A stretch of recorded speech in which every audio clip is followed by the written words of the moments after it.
Good evening, class. This is Damien speaking, and I hope you had a great weekend. So as you see, this is the car loan assignment that we've been assigned to complete for this week, and I will begin to show you how I came up with the results I came with.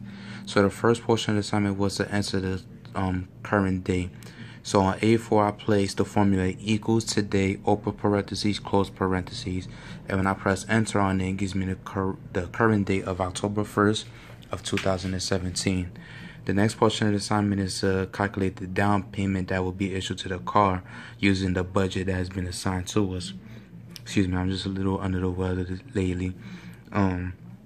So what I begin to do is I first put in the formula, I press equals and I put the amount of the car minus present value, and I'll put the open parentheses D5, which is the APR of 4.29, and which in the later portion of the assignment, we was advised to research our own research on our own the 5-year auto loan interest rate. So on bankrate.com, as of September 27th for 2017, a 5-year 60-month new car interest rate will be 4.29%.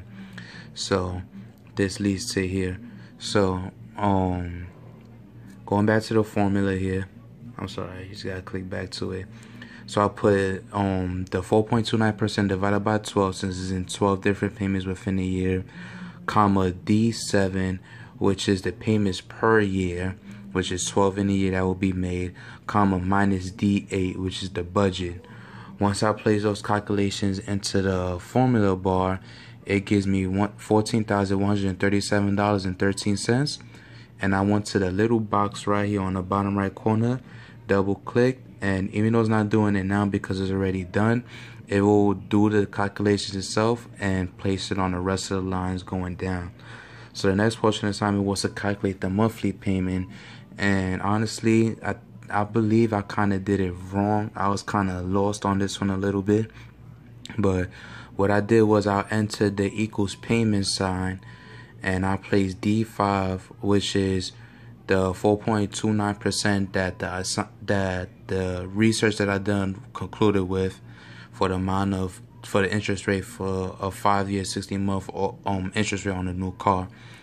So after I place the APR, the interest rate, D7 also will be a part of the formula as the payments per year, which is 12, followed by minus 812, which is now the cost of the car.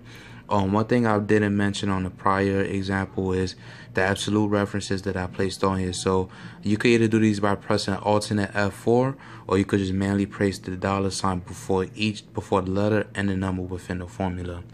So I press enter, and the same thing once again. I went to the bottom right corner and I double click, so the rest of the options for the car will be listed within the Excel sheet also. And then finally the if function, sorry. Honestly, I kind of believe I did it wrong, but what I did was I pressed the equals if open parentheses D8, since the assignment states in column D, use an if function to determine if the first vehicle is financially viable, display either test drive or non-applicable based on the criteria, and so D8. So D8 is the budget of $500. I entered it after the open parentheses, after I typed in equals if, and I press comma. The first value will be what will be said if it's true. The second will be non-applicable. So which is the value being false. So the first is always true, the second is always false. So I placed test drive for if it's true and not applicable if it's false. I pressed enter and it gave me test drive, and same thing once again when I pressed the bottom right corner, it gave me the test drive for every